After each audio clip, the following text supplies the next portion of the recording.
Hi there, I'm Tim Curtis, Town Manager, Town of Madison. I'd like to talk to you for just a few minutes about a special town meeting coming up in Madison on Monday, March the 11th at 6:30 p.m. It'll be held at the junior high auditorium in Madison.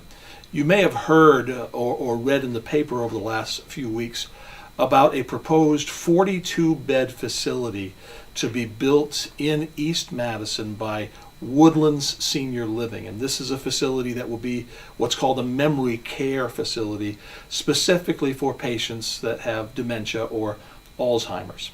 This is an exciting project for our area. In fact, the Woodlands family of homes has facilities like this in 9 different towns across the state, including Waterville and most recently in Farmington. These are very beautiful, state-of-the-art facilities, and in many of their towns, they have entered into agreements for tax incentives to be able to build these facilities, help pay for the costs of the construction. So the Madison Select Board has agreed with the owners of the Woodlands facility to the terms of a 15-year TIF arrangement.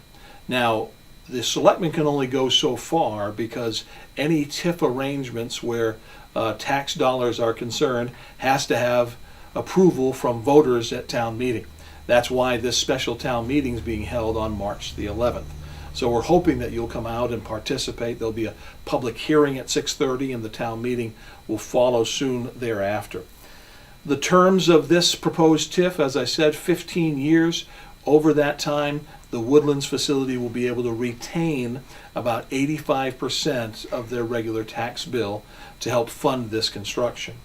During that same time, the town of Madison will retain about 15% of that tax bill to be set aside for special projects that have to do with economic development. The town's very excited about this project because it will bring up to 30 good-paying jobs to our area and also provides a facility that will really be a benefit to our residents, also the residents of Skowhegan and other neighboring communities. If you'd like more information about it, there are links on the town website at madisonmaine.com. So please remember, mark your calendars. It is tough to get folks out to a special town meeting in wintertime, but this is important. We would need at least a quorum of 50 Madison voters to attend this meeting. So please make plans to join us at 6:30 on Monday night, March the 11th at the Madison Junior High. While I've got you here for a second, just a couple of words about winter roads.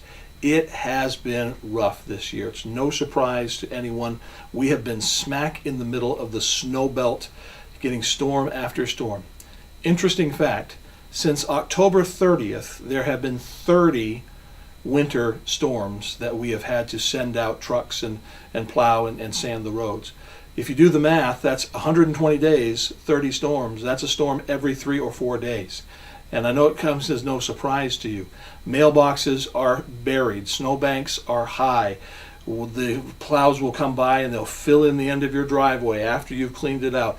These are frustrations that we all deal with because this is really one of the most heavily snowfalled winters we've had in recent memory. We have already spent more money on salt, we've already spent more money on diesel and overtime than we had in any of our complete winter budgets over the last 5 or 6 years. Please keep in mind that our road commissioner and our highway crew take their jobs very seriously and they are legitimately doing the best that they can. One of the troubles that we have is sometimes cleanup of snow after a storm may take several days. There's a reason for that. If we've had our plow drivers out for 10 or 12 hours straight, it just doesn't make sense from a safety perspective or a budget perspective to have them immediately come back in and remove snow from our sidewalks in town or to push back snowbanks in some of our more rural areas. So we ask for a little bit of patience as you, the homeowners, have to deal with the next several weeks of winter. One major issue is where do we put all the snow, especially for homeowners. Folks may not realize it is technically against state law to push or to blow or plow snow into the road.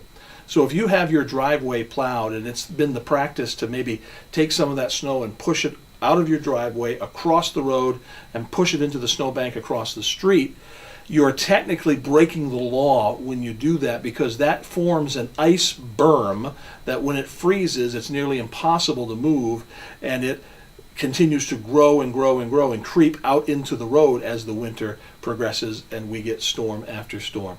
So please keep that in mind. Try not to push or blow any snow into the road, and let's have as much grace and compassion and patience as we can as we finish out the last few weeks of winter. Thank you for your time, and again, town meeting, special town meeting, March the 11th, 6:30. That's Monday night at the junior high auditorium. Hope to see you there.